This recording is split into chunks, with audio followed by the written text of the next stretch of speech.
BA part second year Hindi साहित्य प्रश्न पत्र है। प्रथम, प्रिय विद्यार्थियों, आज हम घनानंद जो कवि हैं उनके सवैयों की व्याख्या करने जा रहे हैं। उनका सवैया है,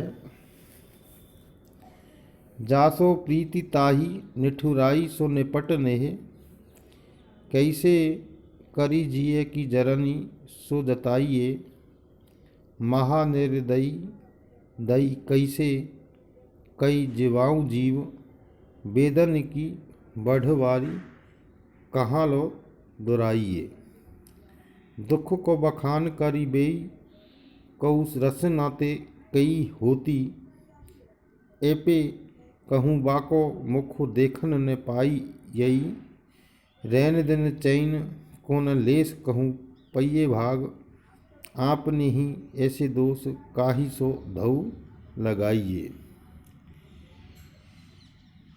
कवि इस दोहे में कहता है कि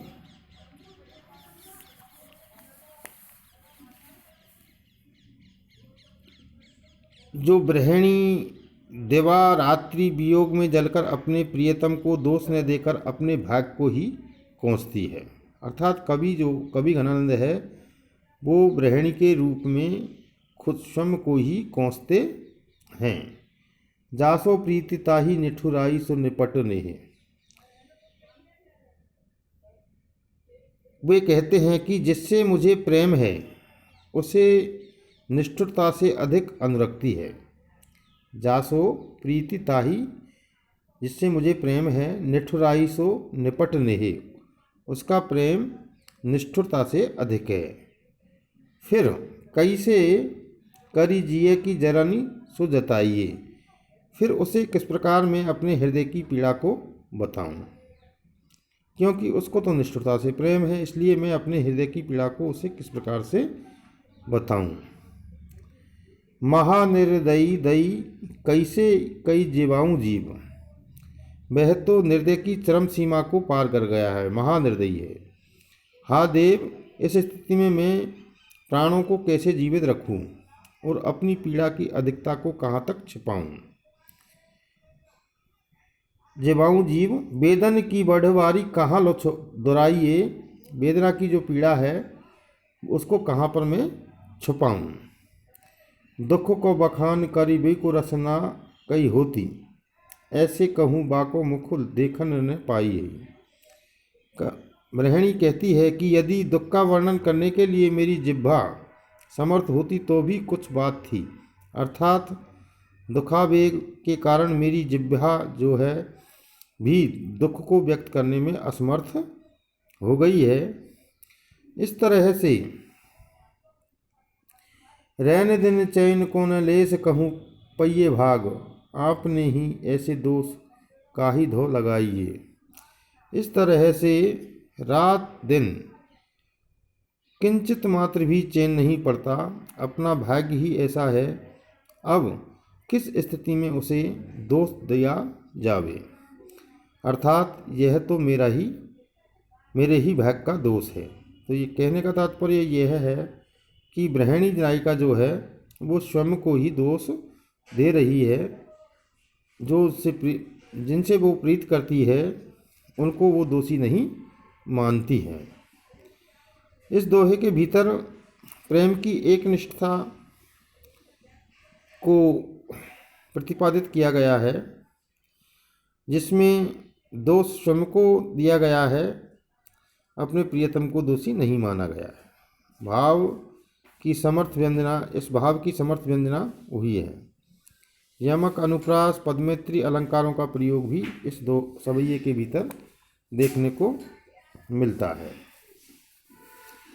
अगला जो सवैया है वो है, भौरते साझ लऊ कानन और निहारती, बावरी नेकु निहारती, साझ ते भोर लऊ तारनी, ताकी बहु तारनी सो एक तार नटारती, जो कहूँ भाव तो दीठ परे घन आनंद आसुनी, अवसर गारती, मोहन सोहन जौहन की लगी यही रहे आँखनि के और आरती।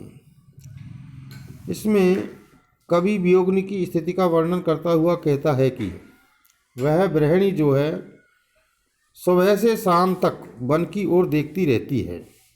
बहुर ते साँझ सुबह से शाम तक लोग कानन मानी वन की ओर निहारती देखती रहती है। बावली नेक निहारती, वह जो बावली हो गई है थोड़ी देर के लिए भी वो परेशान नहीं होती, अर्थात वह थकती नहीं है। साँझ ते भोर लो तारनी ताक वो तारनी सो एक तारन नटारती। और दूसरी जो उसकी स्थिति है वो कैसी हो रही है, वह संध्या से प्रातः तक एक टक से तारागणों को ताकती रहती है। और घनानंद जी आगे कहते हैं कि यदि कहीं मन को अच्छा लगने वाला प्रिय दिखाई पड़ जाए, देखो जो कहूँ भाव तो दीठ परी, यदि मन को अच्छा लगने वाला प्रिय कहीं दिखाई पड़ जाए तो घन आनंद आसुरी अवसर गारती, तो उस अवसर को भी वह खो देती है। किस प्रकार से कि उसमें उसके आंसू बहा करके उस अवसर को भी वो खो देती है। इस कारण मोहन सोहन जौहन की लागी यही रहे आँखन के और आरती। अपने प्रिय के दर्शन किसी भी स्थिति में नहीं हो पाते हैं। इस प्रकार उसके मन को मोहने वाले उसके प्रिय कृष्ण को सामने देखने की लालसा हमेशा ही उसकी आँखों के हृदय में लगी रहती है। कवि ने गृहिणी की अनवरत प्रतीक्षा का मार्मिक चित्रण इस दोहे के भीतर सवैये के भीतर किया है। यमक श्लेष तथा पदमैत्री अलंकारों का सुंदर प्रयोग इस सवैये के भीतर हुआ है। अगला सवैया है गणानंद जी का।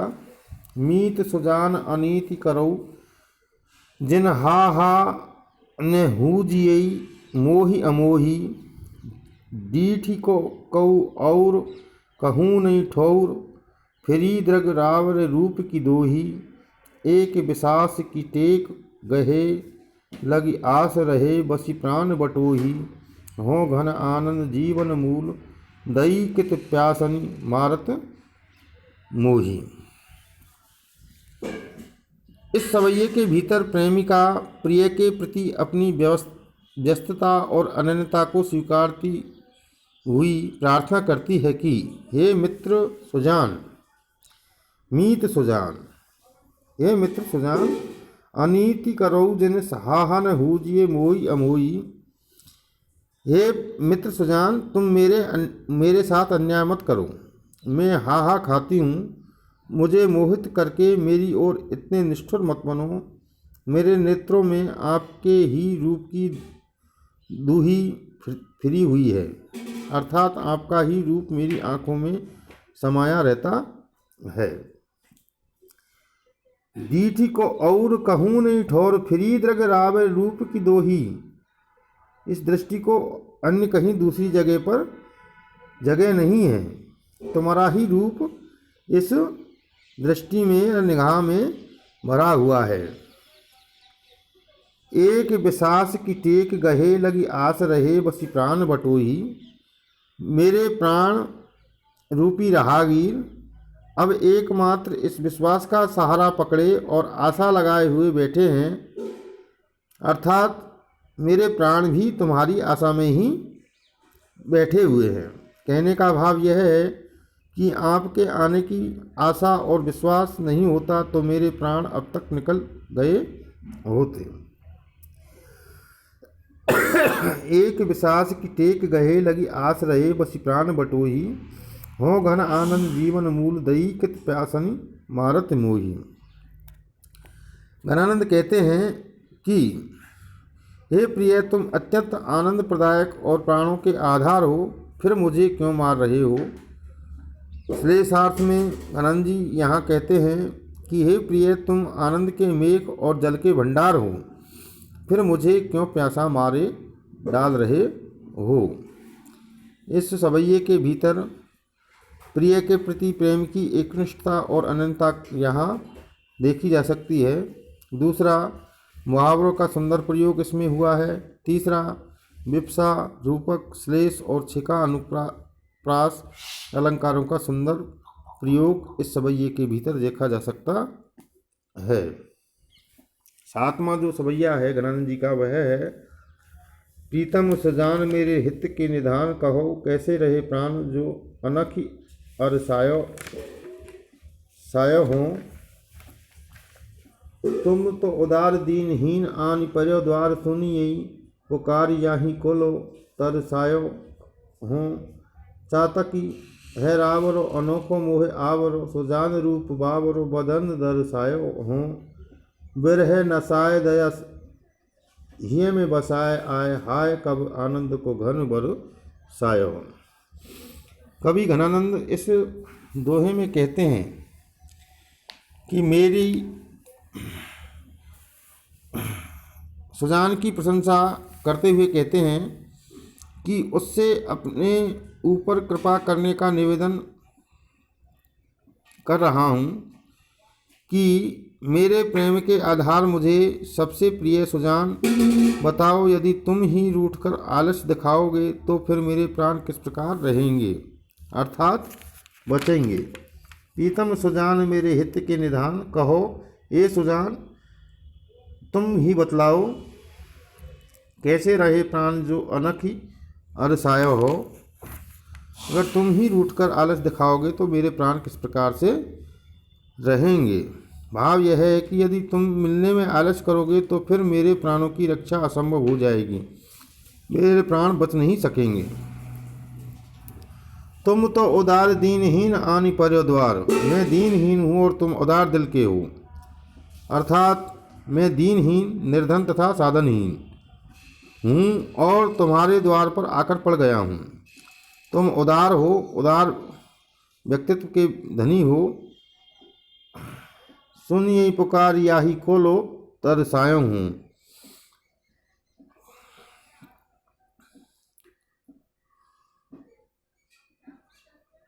तुम उदार हो, इस प्रकार मुझे कब तक तरसाओगे, अर्थात तुम मुझे कब तक तरसाओगे, तुम तरसा नहीं सकते। मैं तो तुम्हारे लिए चातक प्रेमी हूँ और अद्भुत मोह से ढकी होकर सुजान के आपके सौंदर्य पर पागल हो रहा हूँ। चातक ही है रावरो अनोखो मोहे बावरो, सुजान रूप बावरो बदन दर्शायो है। बिरह नसाय दया हिय में बसाए आय, हाय कब आनंद को घन बरसायो है। आगे कवि कहता है कि तुम अपने हृदय में दया बसाकर आकर और मेरे विरह दुख को नष्ट करके कब आनंद के मेघ को बरसाओगे।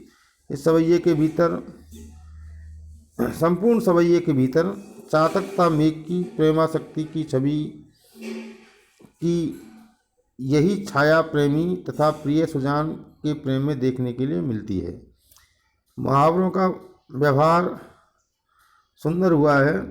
अनुप्रास पद में तथा छेका अनुप्रास अलंकारों का प्रयोग इस सवैये के भीतर किया गया है।